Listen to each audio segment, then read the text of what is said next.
오늘 우리에게 주신 하나님의 말씀은 창세기 1장 1절과 2절입니다. 창세기 1장 1절과 2절. 다 같이 한 목소리로 봉독하시겠습니다. 태초에 하나님이 천지를 창조하시니라. 땅이 혼돈하고 공허하며 흑암이 깊음 위에 있고 하나님의 영은 수면 위에 운행하시니라. 아멘. 저는 장로교 통합책 교단 총회 파송 선교사입니다. 먼저 저는 장로교 통합측 목사의 한 사람으로서 먼저 성도 여러분께 죄송하다는 말, 사과의 말씀을 먼저 드려야 될 것 같습니다. 요즘 한국교회와 사회에 크게 문제가 되고 있는 명성교회라는 장로교 초대형 교회가 속한 교단, 이 교단의 소속 목사라는 사실이 참으로 부끄럽게 느껴지기도 합니다. 내용을 잘 모르시는 분들도 있을 것 같아서 말씀을 드리면, 지난 9월 달에 장로교 통합측 총회에서는 소위 명성교회의 세습에 대해서 그동안에 여러 가지 문제가 있었는데 그 수습안으로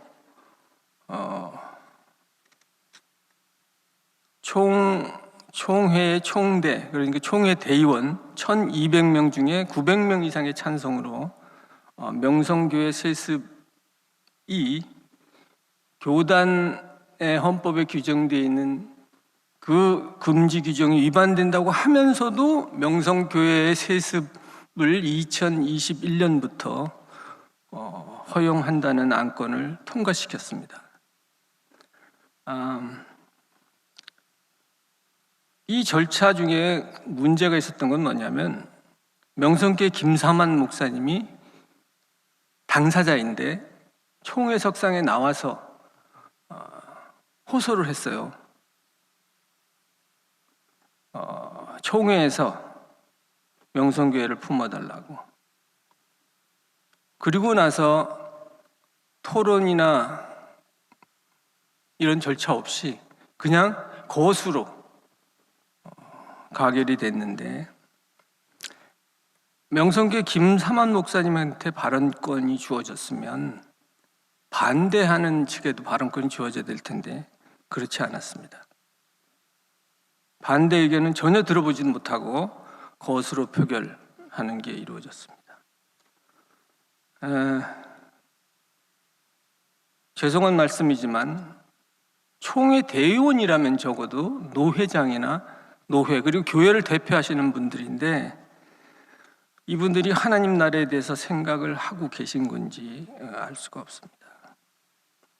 교회 세습을 반대한 목사님들 말씀을 들어보면 이번 결정은 한국 교회의 최대 수치인 신사참배, 1937년에 있었던 일제의 강압에 의해서 또는 회의에서 일제시대의 신사참배가 우상 숭배가 아니라고 총회에서 가결한 이후로 72년 만에 최악의 결정이라고 말씀들을 하시는 것 같아요.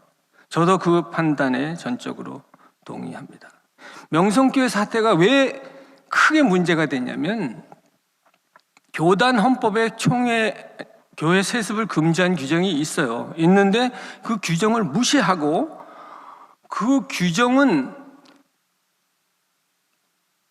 세습이 아니라고 하는 이런 말도 안 되는 그런 억지 논리를 세워서 그것을 통과시켰다는 데 문제가 있습니다. 제 동창 중에 정신과 의사가 한 명 있어요. 이 친구가 이제 미국에 연수 와서 2년 동안, 물론 아직도 예수님을 제대로 믿지 않는 친구인데 2년 동안 미국 연수를 와서 교회에 다닌 적이 있어요. 그래서 교회가 어떤 곳이라는 것은 아는데, 그 친구를 만났을 때 그 친구가 저한테 한 얘기가 있어요. 자기가 볼 때는 명성교회 목사님은 하나님을 전혀 믿지 않는 것 같다라고 저에게 얘기를 했을 때 제가 뭐라고 그랬을까요? 그 친구 말이 맞는 말이거든요. 왜냐하면 사실 기독교는 이 땅에서 잘 먹고 잘 살고 또 많은 고난을 누리고 이런 게 아니잖아요. 본질적으로는 우리가 나중에 죽어서 하나님의 심판대 앞에 섰을 때 어떻게 될 것인가, 이것을 생각하는 거잖아요. 이 땅에서 잘 사는 것이 아니라 우리가 하늘나라에 가서 어떻게 살 것인가, 그리고 그 하늘나라에 갈 준비를 이 땅에서 하는 것인데, 만일에 이 땅에서 그런 부와 영화를 누리는 것을 목표로 하는 것처럼 보인다면 그것은 사기죠. 그렇지 않겠습니까? 누가 교회 지도자라고 인정을 하겠어요. 그래서 불행히도 제가 총회 결정을 뒤집을 권한은 없지만, 그리고 선교사로 파송돼서 우간다에 가 있지만, 하지만 제게 어떠한 기회가 주어진다면 그때마다 이렇게 얘기할 수밖에 없잖아요. 2019년 9월에 있었던 대한예수교 장로회 통합책 총회 명성교회 수수반 통과는 그 절차와 내용에 있어서 완전한 불법이다. 여러분도 기억나시는 대로 이게 한 교회만의 문제가 아니고 한국교회 전체에 부끄러운 일이잖아요. 이것의 회복을 위해서 기도해 주시면 감사하겠습니다. 이렇게 말씀드리면 누군가는 저한테 이제 그럼 당신은 뭐냐? 이렇게 물어보실 수가 있는데, 저는 16년간의 직장 생활을 그만두고 16년 이상 전임 사역자를 길을 걷기 위해서 회사를 그만두고 또 신학교에 가고, 그 다음에 2007년도에 총회에서 아프리카 선교사로 파송장을 받았어요. 그래서 2007년에 먼저 탄자니아의 다레살람이라는 곳에서 가나안 영성 훈련 센터라는 곳에 사역하다가 2009년 8월쯤에 우간다에 있는 모든 민족 신학 대학에서 그쪽으로 이주를 해서 사역을 했었죠. 그리고 2015년부터는 단독으로 사역을 했는데, 지금은 우간다 수도 캄팔라에서 한 300km 떨어진 포트포털이라는 지역에서 생명나무 영성연구원이라는 컴파운드 운영하고 있고, 거기서 이제 목회자 영성 수련을 하고 있고, 또 그 근처에 우간다 성공회 소속인 신학대학이 있어요. 거기서 제가 기독교 영성과 모세 오경을 가르치고 있습니다. 저는 사실 선교에 무슨 원대한 비전이 있어서 선교사가 된 것도 아니고, 그렇다고 서운하는 것도 아니고, 또 어려서부터 이렇게 예수를 믿어서 차근차근 신학을 연구하고 공부한 것도 아닙니다. 단지 디모데전서 2장 4절의 말씀 한번 띄워주세요. 하나님은 모든 사람이 구원을 받으며 진리를 아는 데 이르기를 원하시니라. 이런 말씀을 기초로 과연 진리를 안다는 것은 뭔가, 하나님을 안다는 것은 무엇인가 하는 것이 저희 신앙의 주된 관심사였다고 할 수 있습니다. 그 관심은 지금도 변함이 없고요. 그런데 그 시작은 군 입대 첫날 1982년도, 지금 날짜도 기억하는데 6월 14일이었어요. 논산훈련소에 입소를 했는데, 왜 논산훈련소에 가면 지금도 있는지 모르지만 그 훈련소 연대장이 대령 장로님이셨어요. 그분이 이제 이 신병들을 다 모아놓고 간증을 하셨는데, 제가 다른 건 다 기억이 안 나요. 기억이 안 나는데 한 가지 그분이 가장 설득력 있는 얘기를 하셨어요. 여러분들은 어차피 여기서 군 훈련을 한다. 시간은 그냥 지나가고, 그 시간 동안에 괜히 사람 죽이는 훈련이라든지 그런 무익한 일을 하는데, 하나님이라는 분이 안 계시면 상관이 없지만 만일 계신다면 한 1년 정도는 한번 믿어보고 그 다음에 결정해도 늦지 않지 않는가, 이런 초청의 말씀을 주셨어요.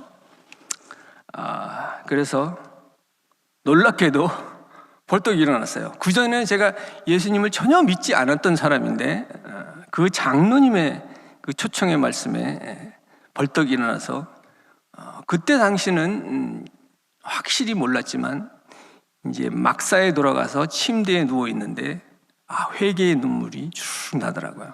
그게 이제 첫 번째 주님을 향해서 달려나가는 그런 과정 시작이라고 볼 수 있습니다. 그래서 저 같은 경우는 조금씩 이렇게 주님 앞으로 다가갔던 것 같아요. 마치 사도 바울처럼 막 그냥 믿자마자 180도 바뀌어가지고 이렇게 전진하는 분도 있는데 저는 그런 것은 아닌 것 같았어요.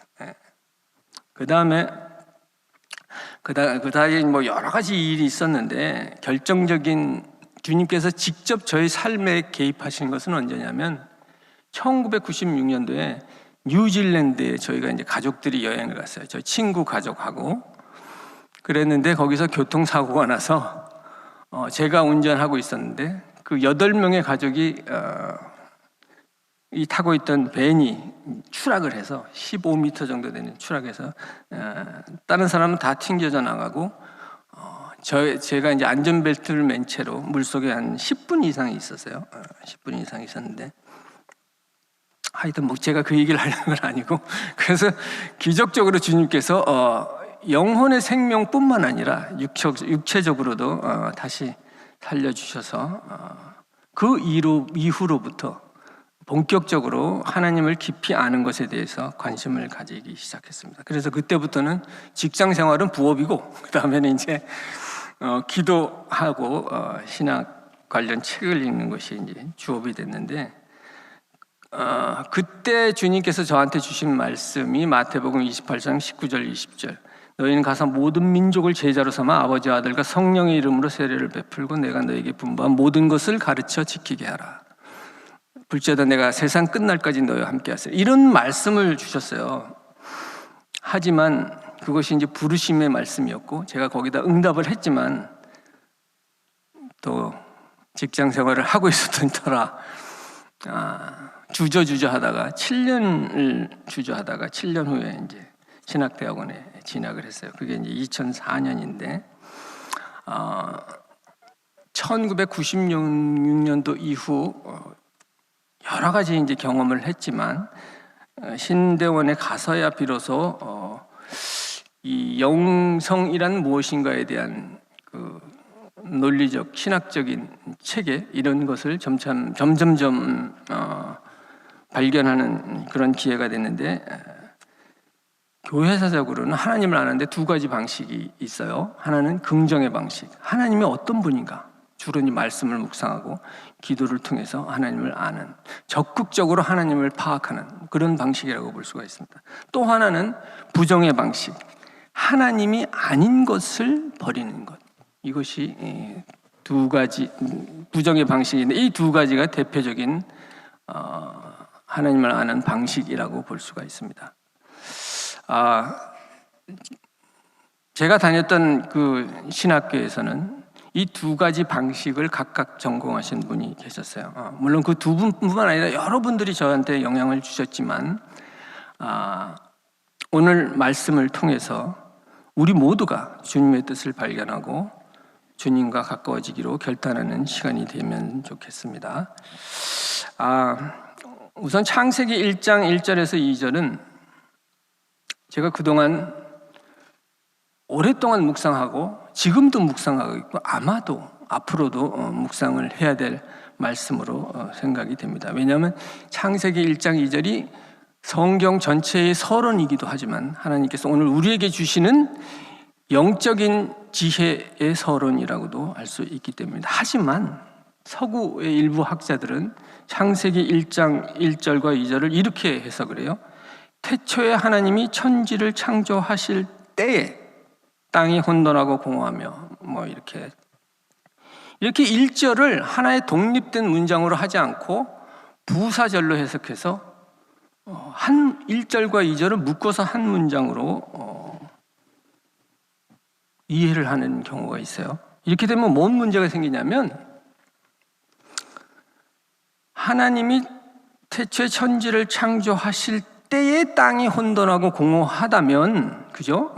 그렇다고 하면은 악도 혼돈과 무질서로 상징되는 악도 하나님과 함께 있었다라는 그런 해석도 가능하게 되죠. 왜냐하면 서구 사회는 보세요. 1차 대전, 2차 세계대전 자기들은 문명 국가의 최첨단을 걷는다고 했는데 1, 2차 대전을 겪으면서 특히 유태인의 600만 이상을 학살하는, 당시 독일이 가장 선진국 중에 하나였잖아요. 그죠? 음악으로 치면 베토벤이 있고 기술로 보면 각종 문명이 발달한 그런 나라임에도 불구하고 히틀러라는 독재자를 향해서 쫓아가는 그런 사람들이 많았다는 것. 그래서 아마도 이렇게 해석된 것은 하나님에 대한 실망, 하나님이 살아계시다면 도대체 이런 일이 어떻게 있을 수 있는가, 이거에 대한 실망감이 반영된 것이라고 볼 수가 있습니다. 히브리어 학자들에 의하면 창세기 1장 1절을 하나의 독립된 구절로 해석할 수도 있고, 그죠? 1장 1절과 2절을 연결해서 할 수, 두 가지가 다 문법적으로는 가능하다고 해요. 하지만 역시 선택의 문제죠. 하나님을 절대적으로 신뢰할 것인가, 아니면 하나님이 계시다면 어떻게 이런 일이 있을 수 있는가. 그래서 그 해답을 찾기 위해서 선택을 하는 것이죠. 또 어떤 사람은 창세기 1장 1절과 2절이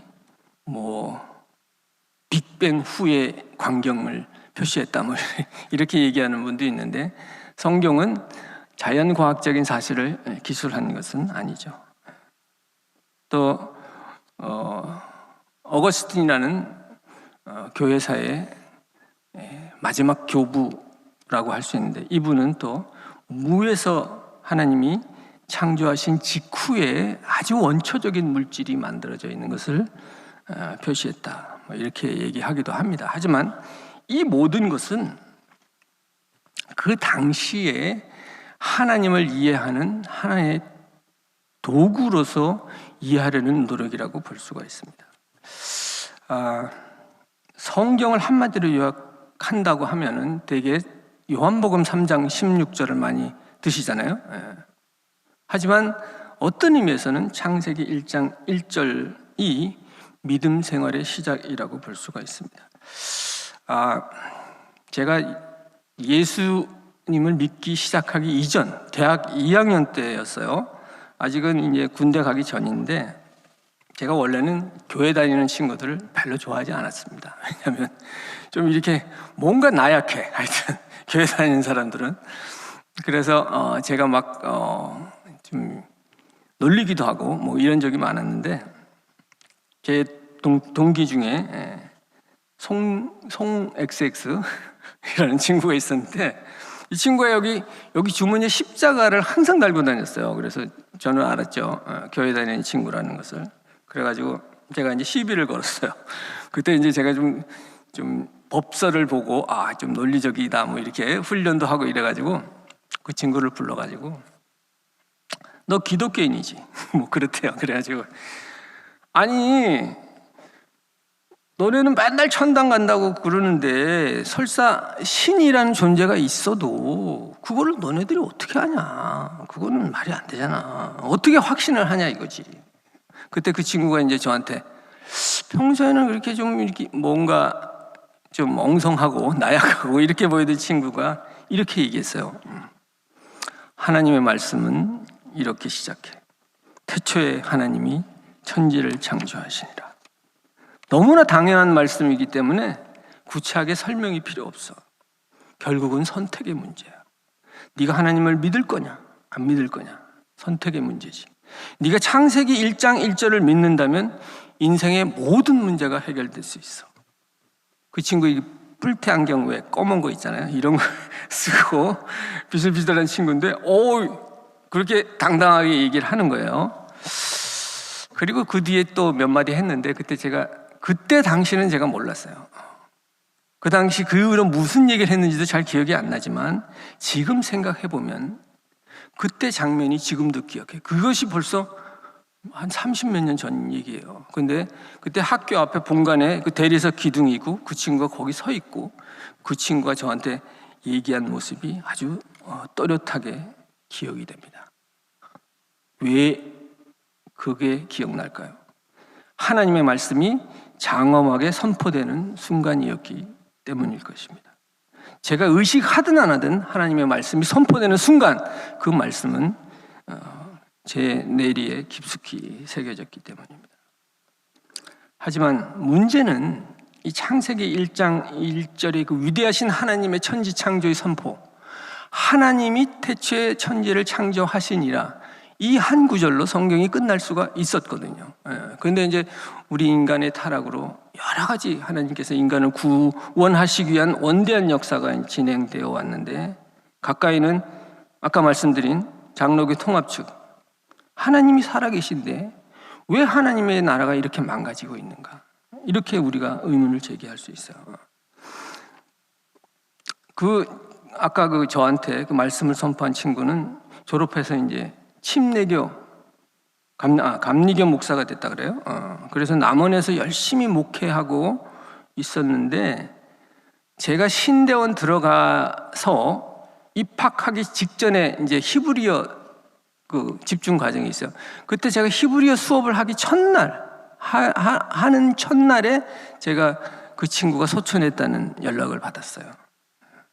사모하고 아이들 2명 있는데, 아마도 이제 지병인 심장병이 있어서 군대도 안 가고 그랬던 것 같은데, 하지만 그렇게 목회를 열심히 하던 친구, 그죠? 어렸을 때 쭉 교회 안에서만 산 친구를 왜 하나님이 데려가셨는가?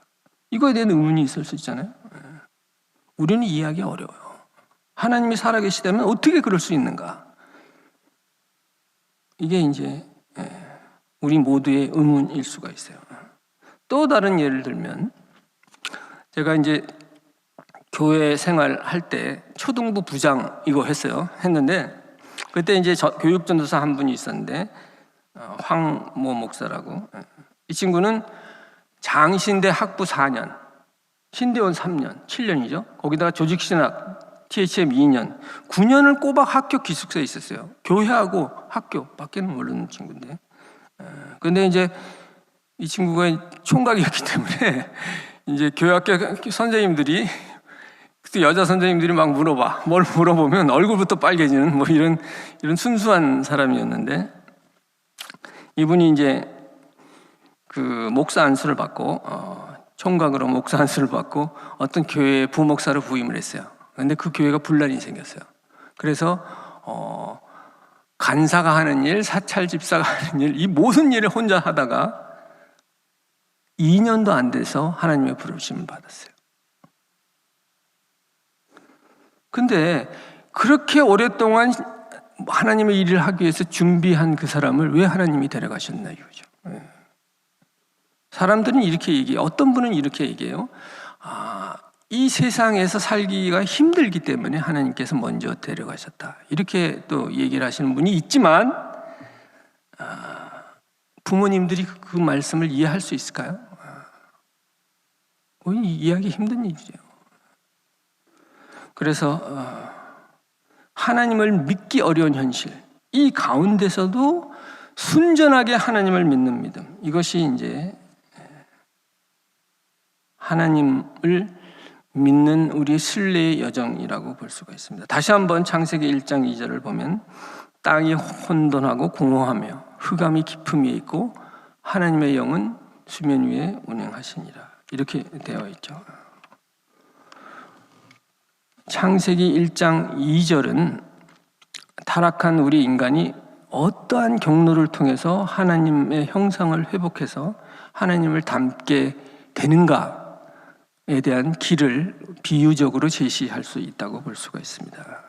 먼저 땅이 혼돈하고 공허하다 그랬으니까 땅은 사람에 대한 비유라고 볼 수 있어요. 사람의 영혼에 대한 비유. 씨 뿌리는 사람 비유 아시죠?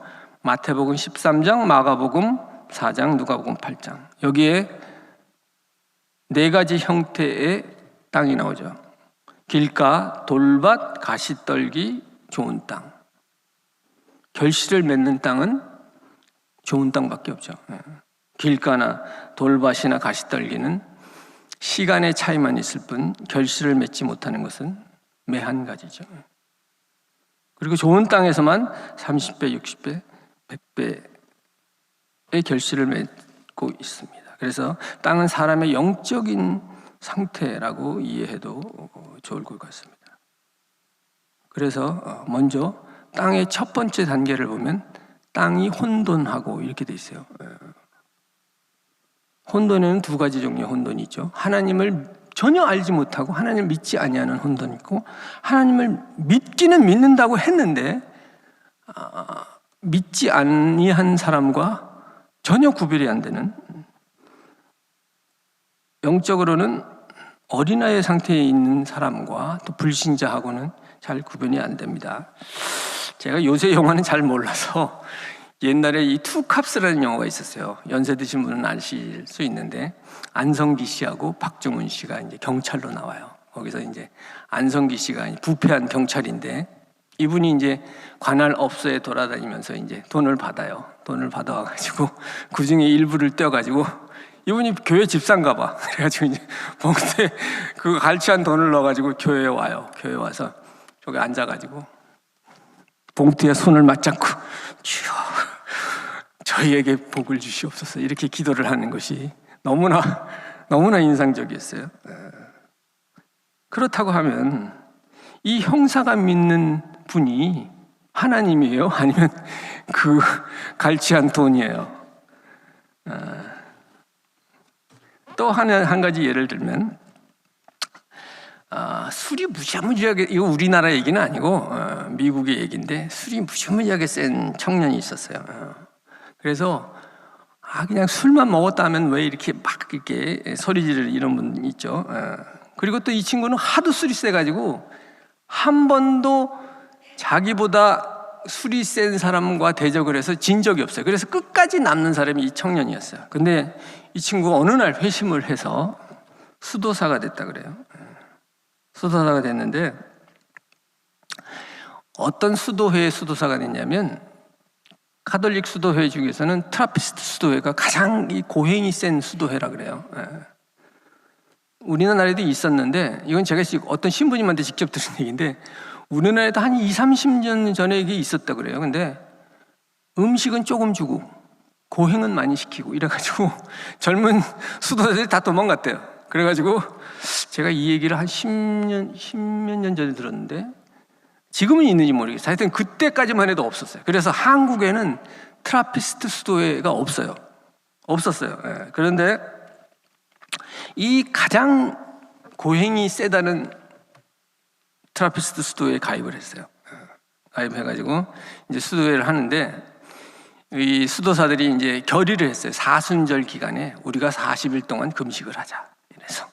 그리고 이제 새벽에 아침에 모닝 디보션, 아침에 이제 기도회 나오는 사람은 금식을 계속하는 사람이고, 안 나오는 사람은 금식을 중단하는 사람. 뭐 이렇게 결정을 했다 그래요. 근데 처음에는 뭐 다 했겠죠, 그죠? 근데 이제 시간이 지나면 지날수록 한 사람씩 안 나와요. 한 사람씩 안 나와. 그리고 이제 맨 마지막에는 딱 두 사람이 남았어요. 이게 회심한 술이 아주 셌던 청년과 또 한 명의 수도사가 있었는데, 두 명이 계속 나왔는데, 어느 날 아침 이 술이 셌던 이 친구가 나갔는데 나머지 한 분이 안 나타났다는 거예요.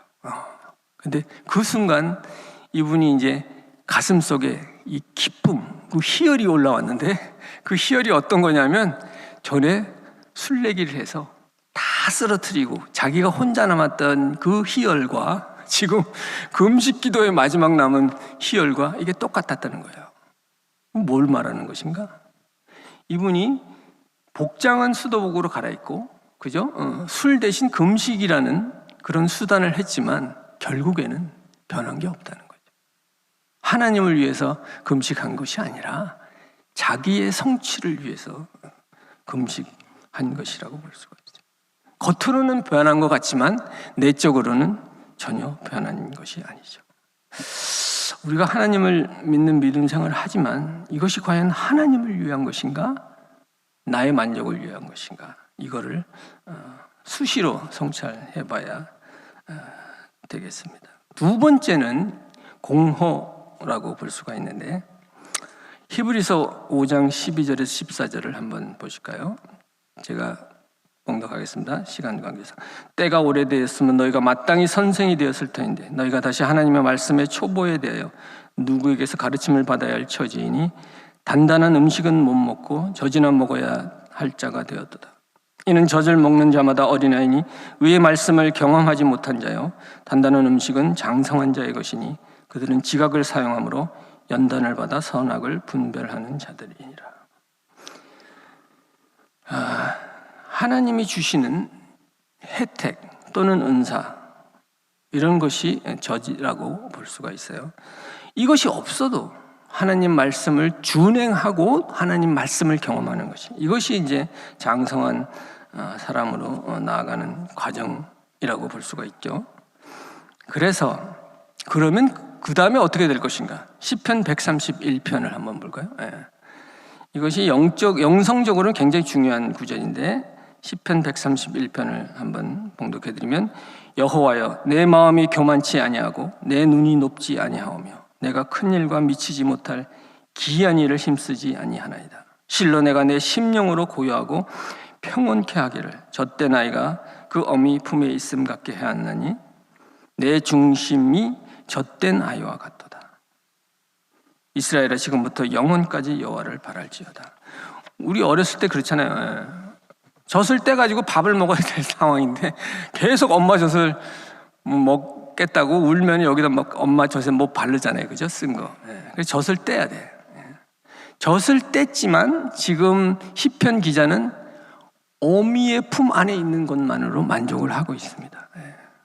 그러니까 이것을 다른 말로 말하면 하나님이 주시는 많은 혜택이 있잖아요, 그죠? 우리가 처음 예수를 믿으면 하나님께서 우리에게 해결해 주시는 여러 가지 현재 문제들, 만약 병의 치유라든지 이런 거 있어요. 하지만 그것이 없더라도, 그죠? 하나님이 주시는 달콤한 유익이 없더라도 하나님만으로 만족하는 훈련, 이것을 하는 것이 공허의 단계라고 볼 수가 있습니다. 그래서 우리가 처음에는 막 이렇게 뭐 달라고 기도하잖아요. 물론 이제 기도는 다 달라는 거예요.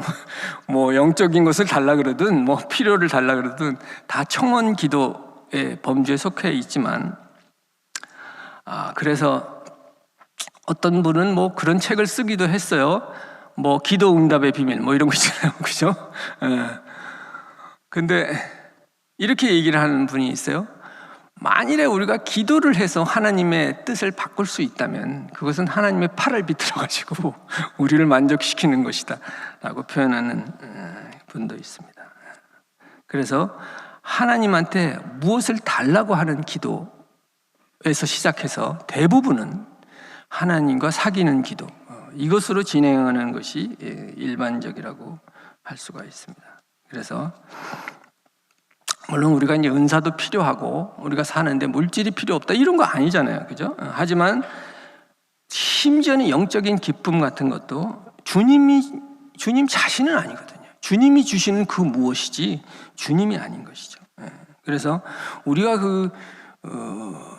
주님이 주시는 그 무엇을 붙들고 그것에 집착하면 어떤 때는 거두어가시잖아요, 그죠? 그렇게 되면 어떻게 되냐면 땅의 세 번째 단계는 흑암이죠. 흑암. 그래서 우리 교회사적으로 영성의 대가라고 공인받고 있는 사람 중에 한 사람이 십자가의 성 요한이라는 분인데, 이분은 이것을 어두운 밤이라고 불렀습니다. 물론 이제 우리가 영적인 순례의 길을 가는데 그것도 사실은 뭐 주님의 은혜가 있으니까 가는 거지, 주님의 은혜가 없으면 우리가 어떻게 가겠어요? 우리가 기도하는 것, 또 기도의 뿌리를 내리는 것, 이런 것이 다 주님의 은혜에 있는 것이죠. 하지만 그렇다고 해서 아무렇게나 살아가는 사람한테 주님이 그런 영적인 성장의 길로 인도하시나? 또 그런 건 아닌 것 같아요. 그래서 이러한 우리가 영적인 성장의 길을 걸어갈 때 어두운 밤이라는 과정을 거치는 것이 일반적이라고 볼 수가 있어요. 그래서 개괄적으로 말씀을 드리면 첫 번째는 두 종류의 어두운 밤이 있는데 첫 번째는 감각의 어두운 밤이 있어요. 그래서 이 대표적인 특징이 우리가 처음에 말씀을 읽고 말씀을 묵상할 때는 말씀이 정말 성경에 있는 것처럼 성육글보다 더 달다. 뭐 이런 말씀이 와닿잖아요, 그죠? 그런 과정이 있어요. 하지만 어느 순간에 가면 묵상이 안 돼요. 그런 영적인 기쁨도 어떤 데는 정지가 되는 순간이 있다니까요. 그리고 어떤 데는 그 하나님이 주신 계명 이것이 그냥 감각이 없어요. 없어지는 경우도 있다고요. 이럴 때 목회자들이 종종 넘어지는 경우가 있어요. 예를 들면 이제 강남에 몇 년 전, 오래전 얘기예요. 10년 전인가 하여튼 전인 것 같아요. 강남에 어느 대형 교회 담임 목사님이 있었어요. 몇천 명 모이는 교회인데 그 목사님하고 어떤 집사님하고 뭔가 루머가 있었어요. 그래서 장로님들이 목사님한테 이런 루머가 있습니다. 이거 좀 해명을 하셔야 되지 않겠습니까? 이렇게 질문을 한 그날, 그 다음날 이분이 사표를 냈어요. 사임을 하고 커밍아웃을 하고 그리고 사모님과 이혼을 하고 그 집사님하고 피자집을 차렸다니까요. 그러니까 이 목사님이 수십 년 동안 목회를 한 분이에요. 그런데 이분이 십계명을 몰랐나요? 알죠. 근데 어떻게 그렇게 됐을까요? 물론 이제 영성신학적으로는 주님의 은혜가 있으면 이분이 그렇게 되지 않았을 것이라고 해요. 하지만 또 한편은 실제적인 면에서는 그분이 그러한 밤의 여정을 걸어갈 때 옆에서 도와주는 분이 없지 않았을까 하는 그런 생각도 들어요. 더 큰 문제는 이게 돈의 문제예요. 지금 한국 교회는 돈의 유혹으로 벗어 자유로운 목회자가 과연 있나 하는 그런, 물론 있어요. 있는데 너무도 그런 돈의 유혹에 취약한 큰 교회 목사님들, 대형 교회 목사님, 아니면 중형 교회 목사님들, 아니면 조금만 뭐 자립을 했다 그러면 뭐 고급차를 타고 다니, 하여튼 이런 게 너무 비일비재하기 때문에 심지어는 선교지에 가서 선교한다고 교회에서는 십수억을 가져갔는데 나중에 조사해 보니까 반토막도 안 되는, 실제로 그렇게 유죄 판결 받은 목사님들이 있어요. 그러니까 이것은 어떤 의미에서는 기본적인 영성 수련 훈련도 되지 않은 게 아닌가 하는 그런 의심을 지울 수가 없어요. 두 번째는 이보다 더 힘든 어두운 밤이 있는데 이게 영적인 어두운 밤이라고 합니다. 그래서 이것은 뭐냐면 우리가 예수님을 믿고 하나님을 믿지만 어느 순간에는 내가 진짜 하나님을 믿는 것인가, 그런 회의가 들을 수가 있어요. 예를 들면 이런 게 있어요. 오래전에 이제 그 캘커타의 성녀 마더 테레사가 이게 인터뷰를 했어요. 그래서 솔직히 자기가 하나님이 살아 계시다는 것에 대해서 회의를 들 때가 많다, 이렇게 고백한 적이 있어요. 그 취재 기자한테.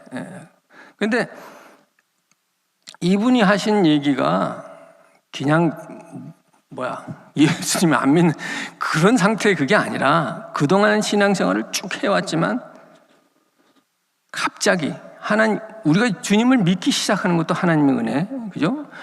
주님을 계속 믿는 것도 하나님의 은혜, 주님을 향해서 성장하는 것도 다 하나님의 은혜잖아요, 그죠? 하지만 하나님이 훈련 차원에서 잠깐 그것을 거두어 가실 때가 있죠. 그런 경우에는 뭐예요? 남은 것은 말씀이죠. 뭐 여러 가지 현상 이런 게 중요한 게 아니라 말씀이 그러함으로 말씀을 믿는 믿음, 순수한 믿음, 그것이 진짜 참다운 믿음이라고 볼 수가 있습니다. 그래서 이 어두운 밤을 통과하게 되면, 흑암의 단계를 통과하면 마지막에 나오는 것이 우리가 만나게 되는 기쁨, 하나님과 대면함, 이런 게 있다고 볼 수가 있어요. 출애굽기 20장 21절을 봐요. 한번 보시면 출애굽기 20장 20절이 어떤 거냐면, 이제 하나님이 이스라엘 백성에게 나타나셨잖아요. 전무후무하게 이스라엘 이 백성들이 있는데 나타나셔서 십계명을 선포하실 때 하나님이 음성으로 말씀하시잖아요. 그래서 막 천둥 번개 같은 게 치고 이러니까 이스라엘 백성들이 죽을 것 같으니까 하나님 음성을 듣고, 그래서 모세한테 이렇게 얘기를 했어요. 우리 진짜 죽을 것 같으니까, 우리는 이제 더 이상 됐으니까 당신이 제발 하나님 말씀 들을 테니까 당신이 가서 하나님 말씀을 받아와서 우리한테 전해달라. 그래야지 우리가 살 것 같다. 이래서 모세가 출애굽기 20장 21절에 보시는 것처럼 백성은 이제 멀리 있고 모세는 하나님이 계신 암흑으로 가까이 간 거예요. 이게 하나님을 대면하기 위해서 가는 모습입니다. 하나님은 흑암 저 너머, 흑암을 통과하는 그 다음에 깊은 심연과 같은 그런 하나님을 만나는 거죠. 이 얘기를 제가 한 게 아니고 처음 발견하신 분이 아마도 니사의 그레고리 오브 니사가 이런 얘기를 했어요. 그래서 이 어두운 밤이 지나면 거대한 심연과도 같은 이런 하나님을 만나게 돼요. 다시 한번 창세기 1장 2절 한번 보실까요? 보면은 이게 번역이 깊음 위에, 킹 제임스 버전으로는 깊음 위에를 upon the face of the deep이라고 돼 있고, 그 다음에 수면 위가 upon the face of the water라고 돼 있어요. 그래서 이 두 가지가 깊음과 수면, 이것은 같은 거라고 볼 수가 있어요. 원문은 이게 복수로 되어 있는데 face가, 그러니까 이게 거대한 심연, 깊음, 이것이 하나님을 대면하는, 다시 말하면 하나님과 일치되는 경험, 이거라고 볼 수가 있어요. 잠깐 제 경험을 말씀드리면 2005년도였던 것 같은데, 제가 은성 수도원이라고 이제 개신교 수도원이 하나 있어요. 서울에 가면, 여기 포천, 경기도 포천에 가면, 거기서 기도를 하면 이제 한 번 기도할 때 한 80분이 소요가 돼요. 그래서 하루에 5번을 기도하게 되는데, 세 번째 제가 기도했을 때 하나님이 들어오신 것 같았어요. 제 안으로. 그래서 근데 그런 느낌이 들자마자 이게 심장이 터질 것 같아. 그래가지고 막 주체를 못 해가지고 밖으로 나갔어요. 밖으로 나가지고 이제 이거 왔다 갔다 했는데 이게 진정이 안 되는 거예요. 굉장히 진정이 안 돼서, 그래서 다시 방으로 돌아왔어요. 이제 왔다 갔다 하니까 피곤하잖아요. 그래서 이제 방으로 들어와서 이제 누워가지고 힘이 없어가지고 누워서 이제 있는데, 그때 이제 어떤 모습이 떠올랐냐면, 제가 이제 교육전도 시절에 탄자니아에 단기 선교를 갔는데, 아프리카 거기 이제 시골에 갔어요. 500년 만에 처음으로 복음이 들어간 그곳에 단기 선교를 갔는데, 불이 하나도 없어요. 밤에 조그만 전등도 없어요. 전기가 없는 데니까. 근데 그 깜깜한 밤하늘에 별이 뜨는 거예요. 이제 적도 부근에 가보신 분들은 알겠지만 별이 그냥 쏟아지는 것 같아요. 그죠? 그 쏟아지는 그 별밤에서 그 해의 모습이 있는데, 그것이 그때 당시에 그 탄자니아에 계셨던 선임 선교사님이고, 달의 모습에 사모님의 얼굴이 보이고, 그 다음에 이게 35명의 청년의 얼굴들이 그 별들, 쏟아지는 별들 위에 하나씩 보였어요. 그래서 마치 하나님께서 이 분들을 통해서 흑암에 갇힌 그 아프리카의 그 땅들을 비추고 있는 그런 것을 봤는데, 그 중에 단기 선교사로 헌신하기 위해서 청년 한 명이 남았어요. 남자 청년이 한 명 남았는데, 근데 그 청년이 너무 보고 싶은 거예요. 그래가지고 누워가지고 제가 눈물을 흘렸다니까요. 눈물이 나. 그다음에 우리가 이제 물론 이제 제가 이제 연애 결혼을 했지만 이제 물론 이제 연애할 때는 좀 애틋한 게 이런 게 있어요. 근데 이제 이렇게 눈물이 쭉 이런 거는 사실 아니잖아요. 근데 눈물이 났다니까, 이게. 눈물이 쭉. 그래서 제가 나중에 이제 해석하기를, 하나님께서 그 청년을 향한 마음이 저한테 전해졌는데 제가 감당이 안 돼가지고, 그래가지고 이게, 눈물이 이렇게, 닭똥같이 이렇게 쭉 이제 흘렀죠.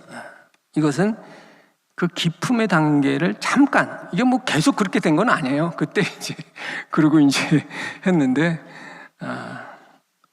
그러면 뭐냐, 그럼 지금 어떻게 돼 있냐. 아직도 솔직히 말씀을 드리면, 이 깊은 어두움의 터널을 가고 있어요. 저도 아직. 하지만, 하나님께서 그렇게 맛을 보여주시기 때문에, 이거 뒤로 갈 수도 없어요, 이제. 그냥 계속 가야 돼요. 근데 문제는 이것이 그냥 한 단계를 졸업하면 끝나느냐, 이거 아니에요. 이게 어떻게 될지 몰라요. 순전히 주님의 주권 하에 있는 거기 때문에. 왜냐하면 하나님께서 수십억의 인구를 다 만드셨잖아요. 그리고 살아온 환경, 뭐 이런 거 다 달라요. 그렇기 때문에 하나님은 각자에 맞는 그런 영적인 순례의 길을 예비하고 계세요. 그리고 그렇게 우리를 다루고 계세요. 물론 이제 개괄적인 원칙은 있지만, 그래서 진짜냐? 저한테 이렇게 물어보시는 분이 있을 것 같아서 말씀을 이제 보시면, 레위기 19장이 제가 봉독을 해드릴게요. 나중에 한번 보세요. 너는 이스라엘 자손의 온 회중에게 고하여 이르라. 너희는 거룩하라. 나 여호와 너희 하나님이 거룩함이니라.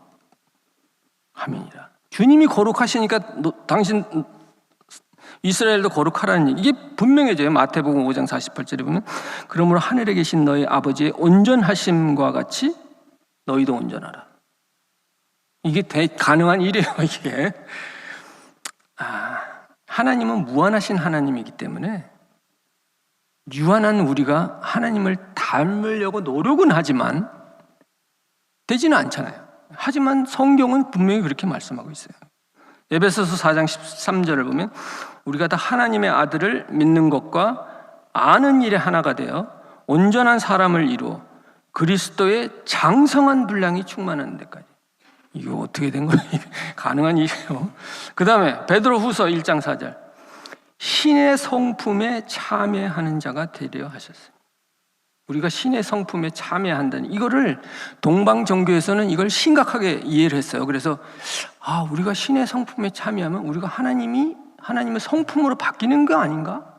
이런 의문이 들을 수가 있어요. 그래서 동방정교에서는 하나님의 이 에너지라는 개념을 해서 하나님의 빛이 우리한테 비춰지지만 이 빛이 거꾸로, 그래서 우리가 하나님의 성품을 담지만 이 거꾸로 가지는 않는다.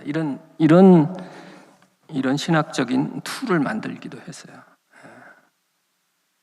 이거 어떻게 가능해요? 그래서 저도 자신은 없는데, 결론 말씀. 역시 말씀의 해답이 있죠. 시편 46편 10절 보면, 이르시기를 너희는 가만히 있어 내가 하나님 됨을 알지어다. 내가 열방과 세계 중에서 높임을 받으리라 하시도다. 시편 62편 1절에는 나의 영혼이 잠잠히 하나님만 바라미 나의 구원이 그에게서 나는도다. 5절, 나의 영혼아 잠잠히 하나님만 바라라. 대저 나의 소망이 저로 쫓아나는도다. 시편 37편 7절 앞부분, 여호와 앞에 잠잠하고 참고 기다리라. 이런 시편의 말씀과 같은 맥락의 글이 있어요. 아까 말씀드린 십자가의 성 요한은 이런 글을 남겼어요. 성부께서 한 말씀을 하셨는데 그 말씀은 그분의 성자이셨다. 그리고 그분은 영원한 침묵 속에서만 그 말씀을 하셨고, 침묵 속에서 그 말씀은 영혼에게 들려져야 된다. 오늘 결론입니다. 우리가 침묵 속에서, 주님이 주시는 침묵 속에서 혼돈을 거쳐서 공허를 지나서 흑암을 통과한다면, 그리고 침묵 속에서 말씀을 소망하면서 침묵한다면, 마침내는 주의 성령께서 우리를 주님이 좌정하시고 계신 깊은 시면 속으로 우리를 인도하시고 결국은 우리가 그 안에서 안식하게 될 것입니다. 이러한 소망을 붙들고 삶으로써 마침내 하나님 안에서 참된 안식에 이르는 저와 여러분이 되시기를 주님의 이름으로 축원합니다. 기도하시겠습니다. 하나님 아버지 감사합니다. 연약하고 부족한 죄인들이 주님과 하나 되기를 소망합니다. 저희들 능력으로는 할 수 없사오니 주님께서 저희를 긍휼히 여겨 주시옵소서. 우리 주 예수 그리스도의 이름으로 기도드립니다. 아멘.